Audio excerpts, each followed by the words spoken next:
My name is Lee Fanwick. I'm interviewing Rosalyn Ziskin on November 5th, 2009 for the Stanford Jewish Historical Society, part of our oral history project. I want to thank you, Roz, for allowing us to interview you, because what you have to say, I'm sure is very interesting. The time you lived, born in Stanford till Stanford became such a huge city. So we'll go from there. Well, Roz, thank you for coming to interview me. It's a pleasure. where did your parents come from, and when did they arrive in Stanford?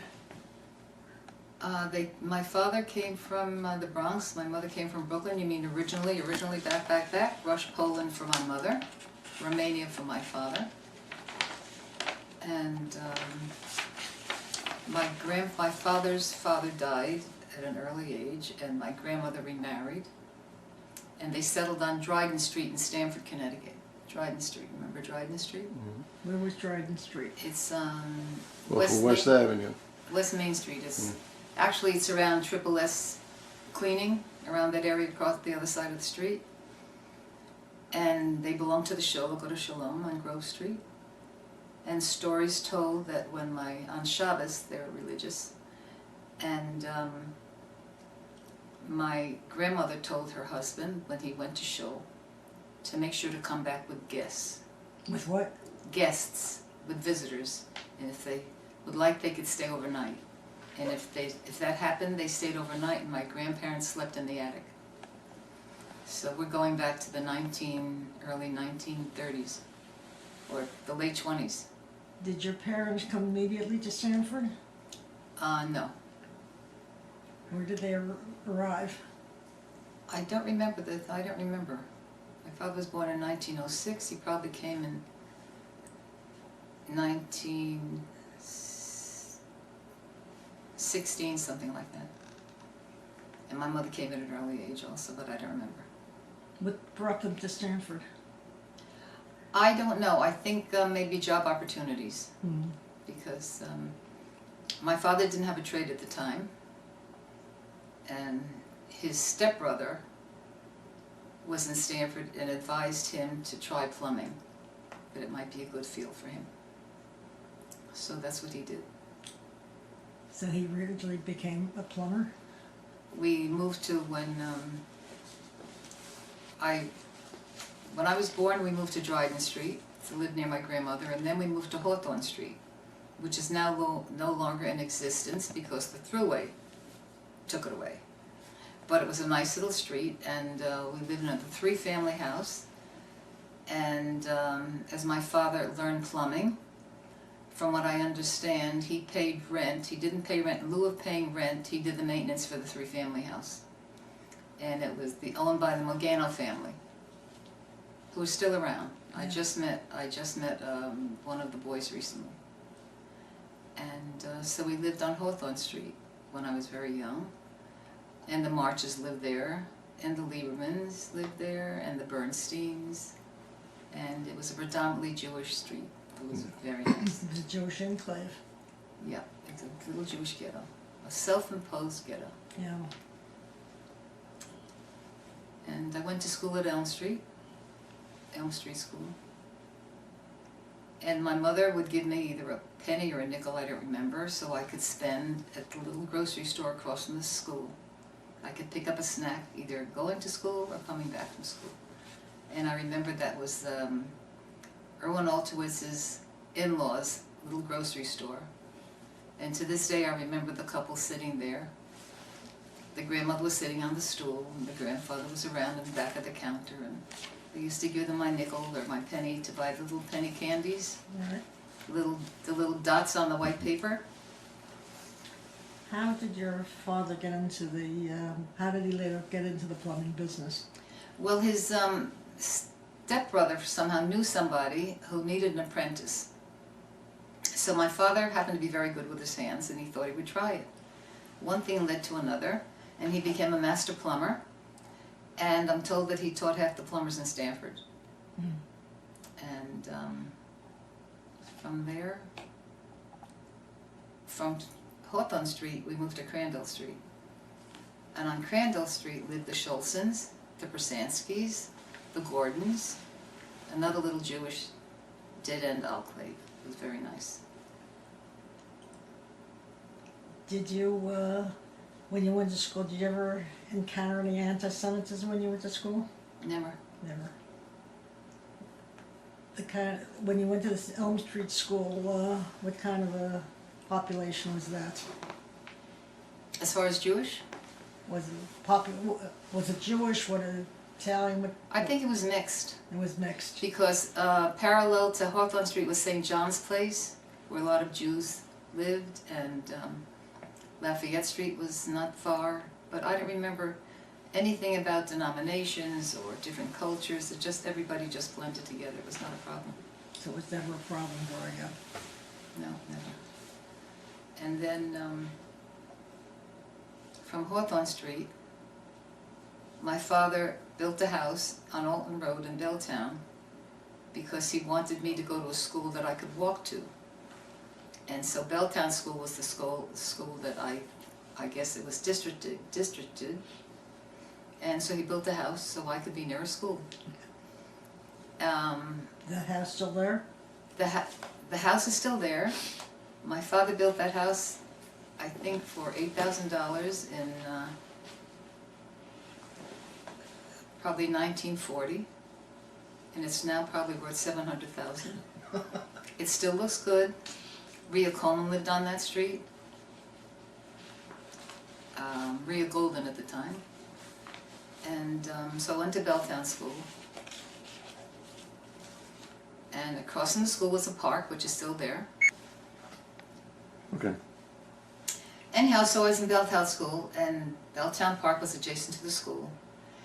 And I remember, I was in third grade. I remember third grade very distinctively, and one of my classmates was Elaine Sharlock, who at that time was about 6 inches taller than me, but I finally caught up to her.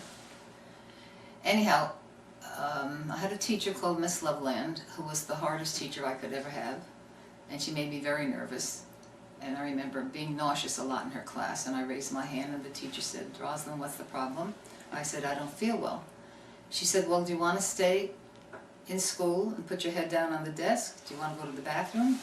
Or do you want to go home?" I said, "I want to go home."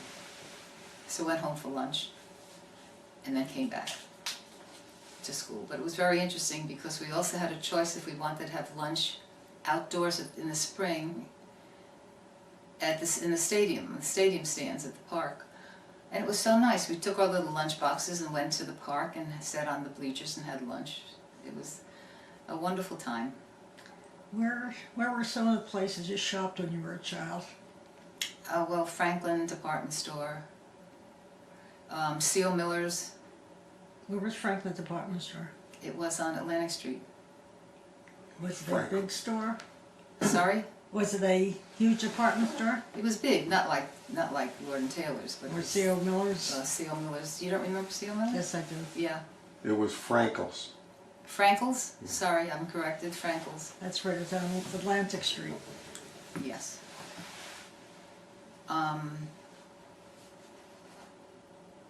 The other stores I can't remember. Mostly C.O. Miller's we shopped at, that I recall.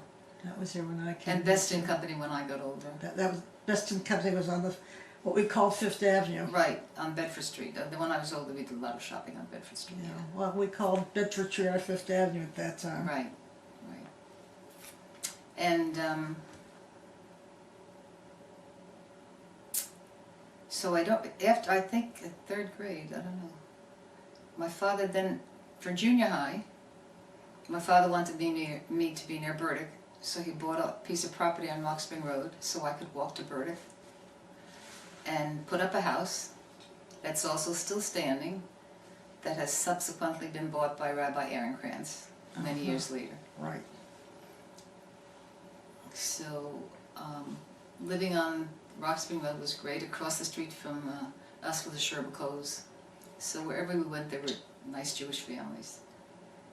And How many at that Jews time, were in Stanford at that Pardon? time? About how many Jews would you say were in Stanford at that time? I don't have a clue. Agudath Shalom was the only synagogue at that time? Agudath Shalom was the only Orthodox synagogue. Then Temple Bethel was built. When was that built? Would you say? I don't remember. I know it was up when we came here in 1957. Yeah. But I remember being very, very involved at the Jewish Center when when I was in Berwick Junior High. You could walk to the Jewish Center. Sorry? You could walk to the Jewish Center. I could walk everywhere. It was a wonderful location. And I remember the wonderful football games. At Stanford High, we had wonderful friends. It was great. And from Burdick, I would go to the Jewish Center, meet all my friends, and that's where our social life was, at the Jewish Center. And I became active in the Jewish Center. And as a matter of fact, in my teen years, I was the first young person to be elected to be on the board of directors. I was at the center all the time. I was involved with everything, so it was just the natural. That was quite an honor. Pardon? That was quite an honor. It was quite an honor, but I have no brothers or sisters, so I'm an only child, and I was very active at the center because that's where my social life was. And they had a junior lounge there. Do you remember the center back then? Yes, I remember the center, but it was kind of on its downhill when we came here. They had a junior lounge, so all the young people, most of us lived at the center in the afternoon and evenings. And they had the lounge, they had a swimming pool, which is now, I don't know what, probably a mikveh. They had a bowling alley. I remember all that. And they had the Jewish Center camp there. Yes. And in the summers I worked for the camp. And Morty Greenberg was director of the camp when I was young, and then Walter Bloom was director of the Jewish Center camp. And You remember when Rabbi Aaron Krantz came? I remember when Rabbi Aaron Krantz came. He was 22 years old. As a matter of fact, the joke is I think I was 16 at the time. And my mother said, "Rosie, there's a young rabbi in town. Why don't you go meet him?" I said, "Mom, I'm not interested." Anyhow, yeah, I remember when he came to town. As a matter of fact, we used to go there, well, that was later on we were married. We went there for services on Friday night. Services were held in the Jewish Center on Friday night?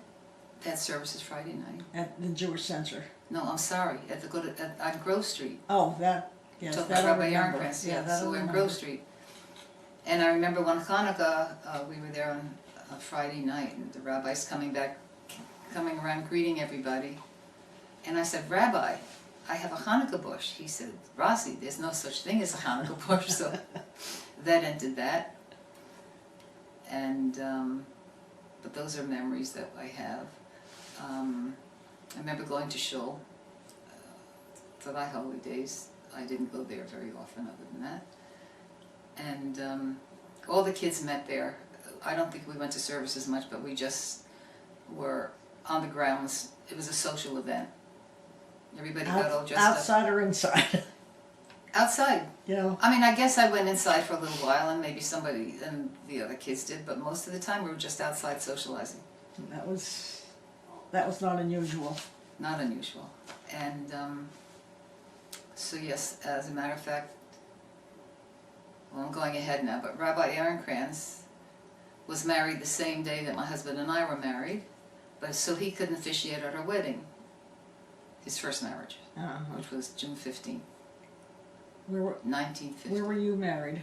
New York, at the Grand Concourse Hotel Plaza, because the shul was too small on Grove Street. They had no place really big enough for a reception. So we got married by a strange rabbi. That must have felt strange to you. Well, I mean, it was what it was, and there was nothing we could do, and Yeah, right. so that was that. But getting back to the Jewish Center, I think it was the centerpiece, as I said, for most Jewish kids. It was just a wonderful place to be. And let me see.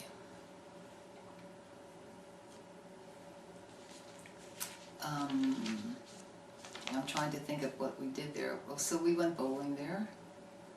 On not Saturday, but Sunday afternoons. At that time, the Jewish Center wasn't open on Saturday. No, of course not. But Sunday afternoons, I mean, it was just a place to go.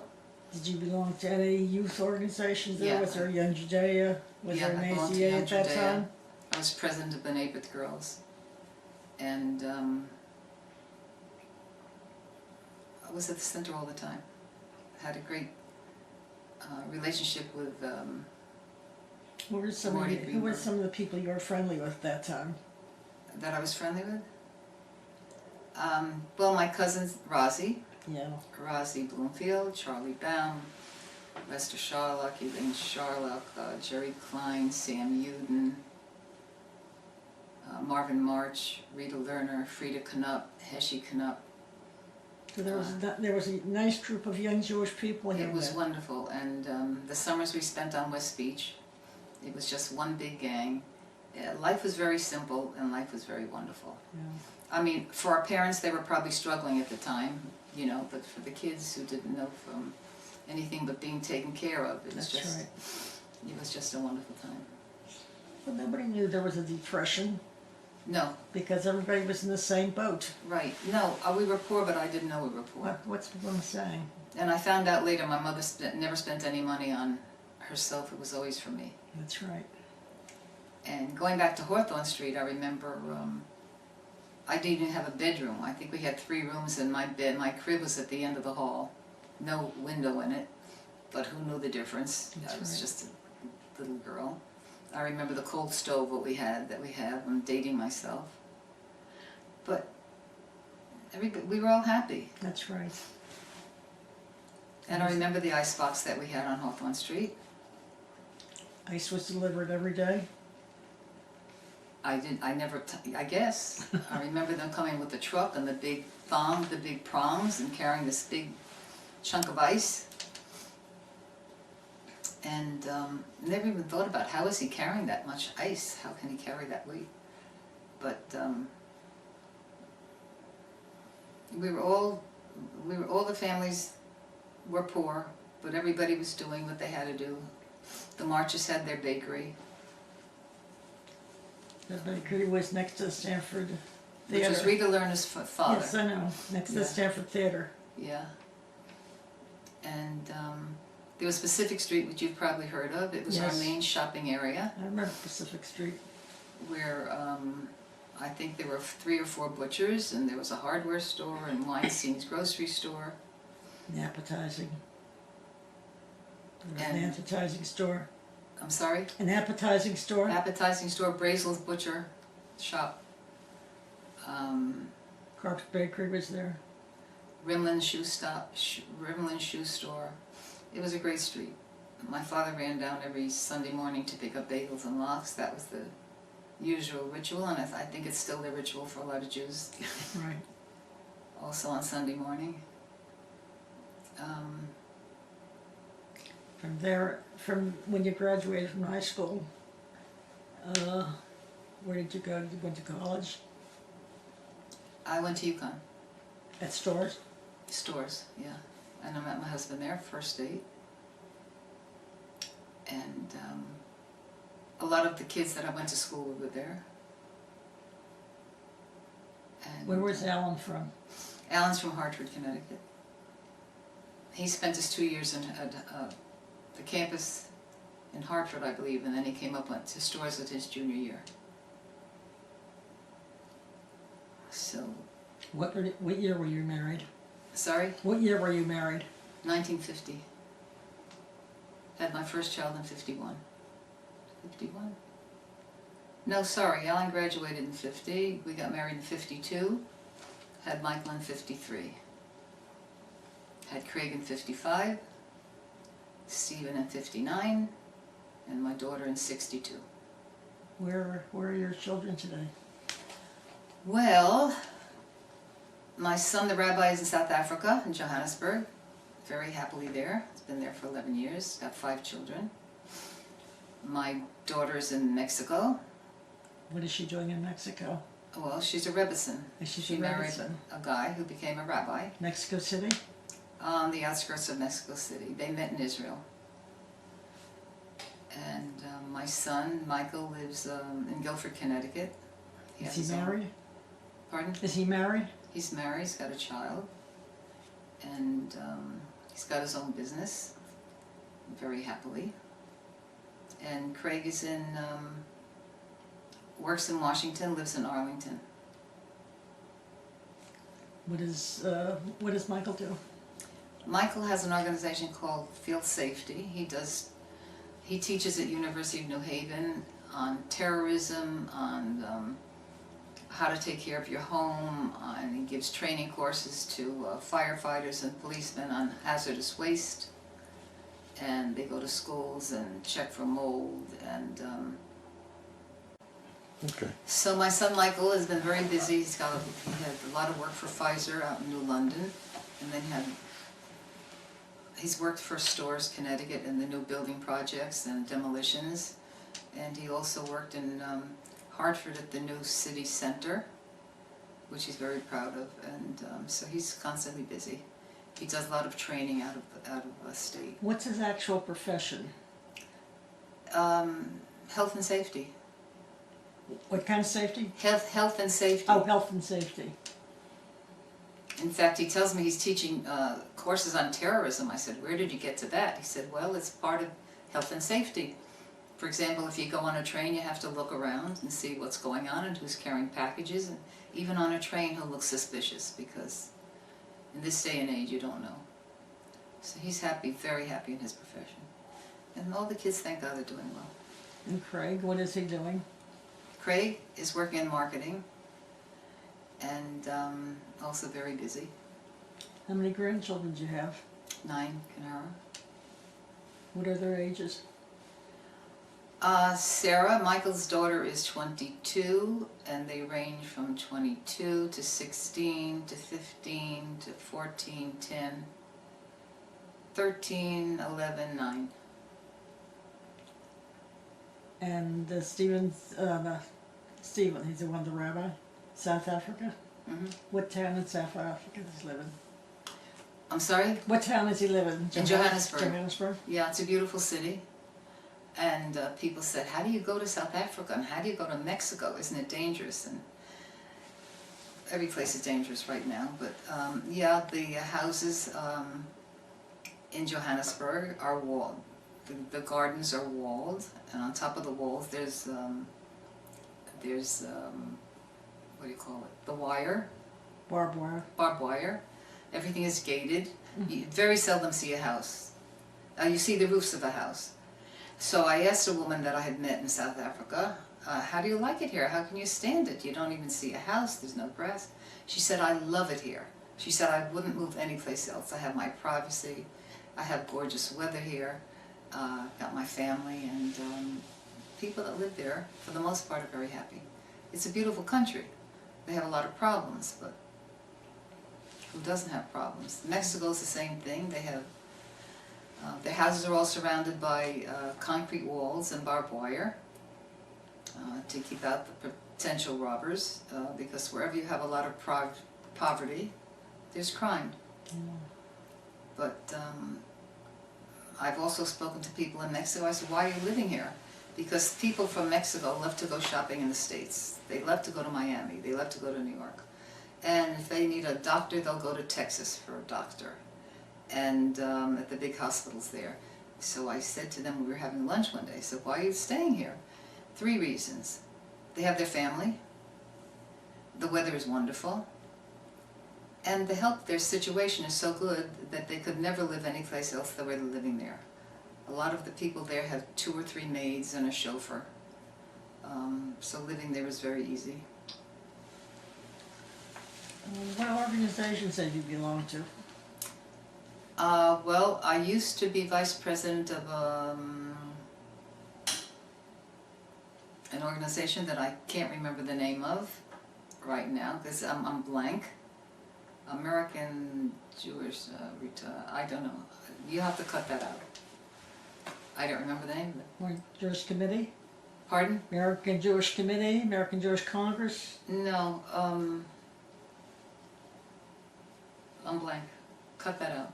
Okay, we'll cut it out.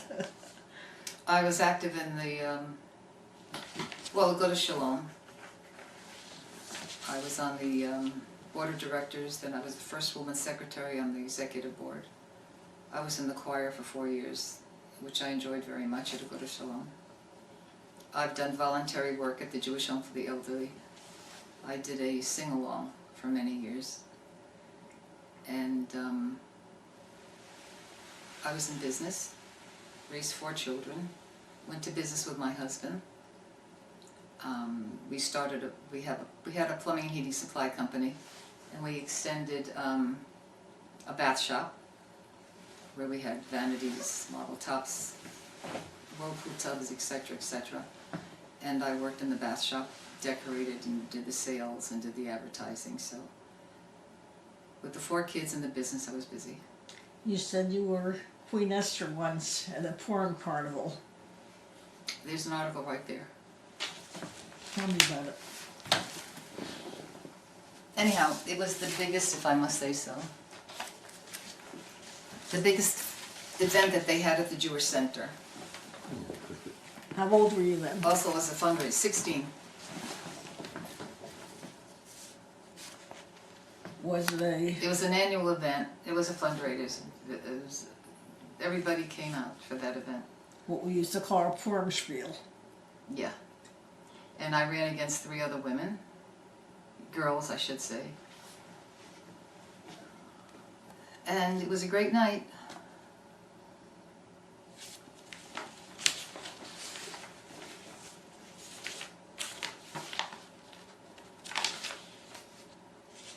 American. I can't remember the organization.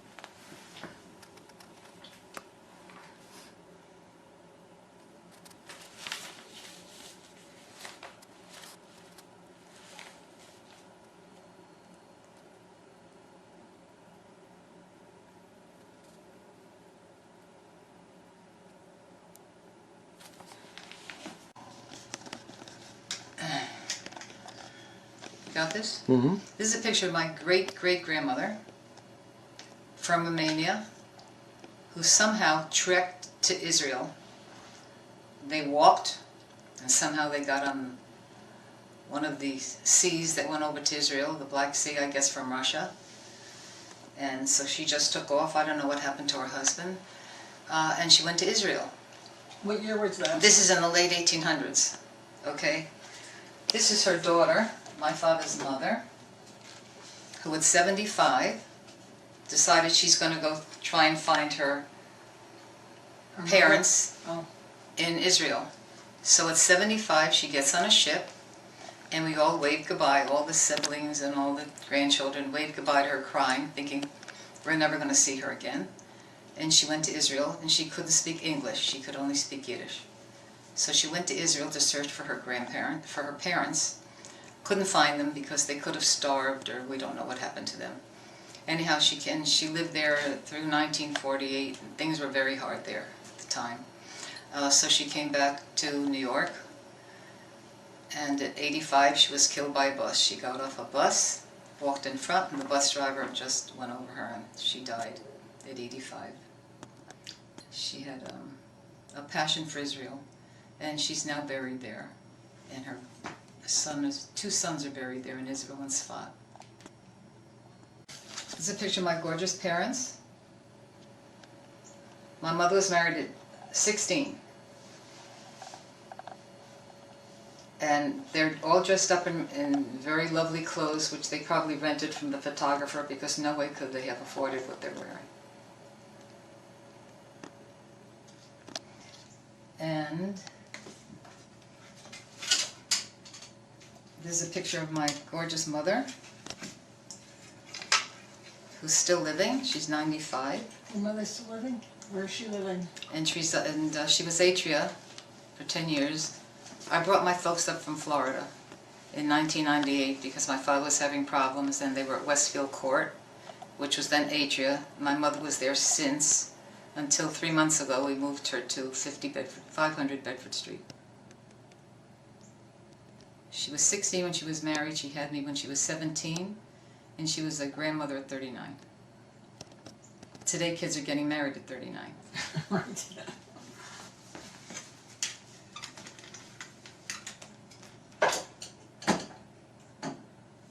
Okay, that's that.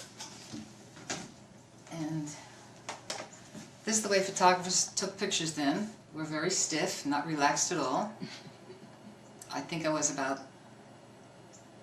14 then.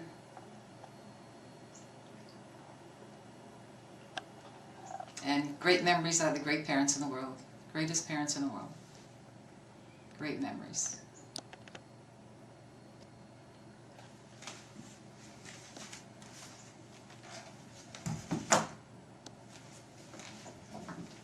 Okay, I'm shooting around now. This is, I don't remember my grandfather, my mother's side. This is my grandmother. My mother's mother, she died when my mother, she was about 32 when she died. My mother was 2 years old. And so my grandfather had to bring up 4 children by himself, but he had help in Russia, Poland with some aunts. So my mother was basically brought up with no mother. And then my grandfather came over to look for a wife. Came over from Russia, Poland, from the States to look for a wife. And he found a woman brave enough to marry a man with 4 children. And my mother and her 2 sisters and brother lived with a stepmother, not happily, until my mother met my father, who was a prince of a man. She met him at 15, married him at 16.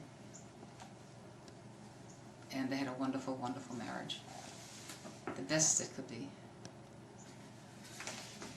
So I was very lucky.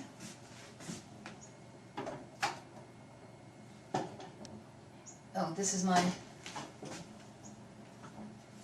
husband's father, Joseph,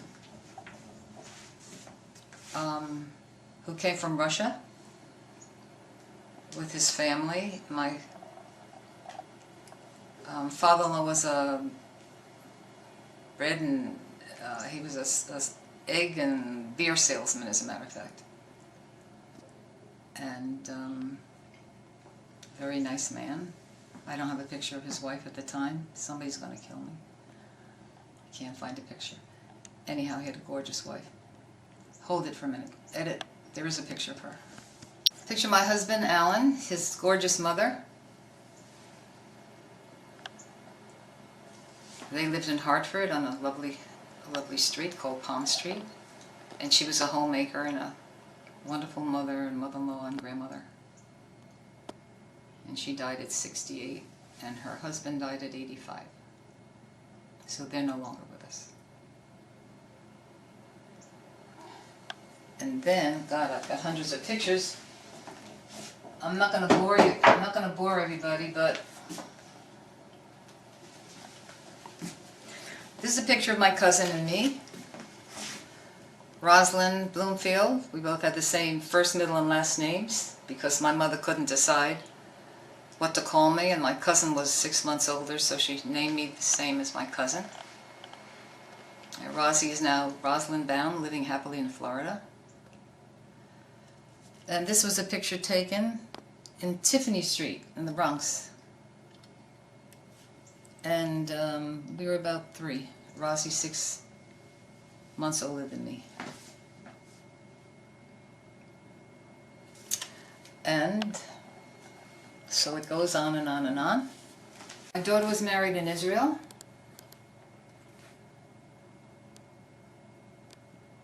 And she's married about 18 years and now living in Mexico. And I will show you her family if you're interested.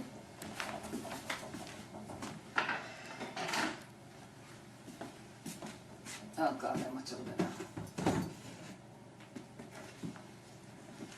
This is my daughter, husband, 3 children, several years ago.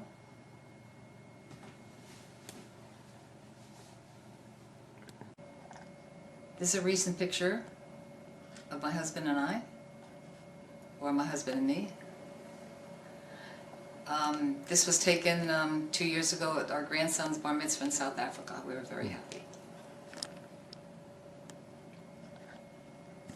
I just want to say one thing, that growing up in Stamford was a wonderful, wonderful experience. As I look back, I think of how simple times were then, and the difference between then and now. I think we're very lucky to have been born in our generation and to have experienced so much growth that we've seen, not only in the city, but how people live and the way they lived and how they lived, just very inspiring. And I'm very happy that I lived in the time that I do, and the time that I was brought up here. It was a wonderful, wonderful childhood. Wonderful life. I want to thank you, Rose, for allowing us to do this with you. Thank you for having me. It was a pleasure having you come here.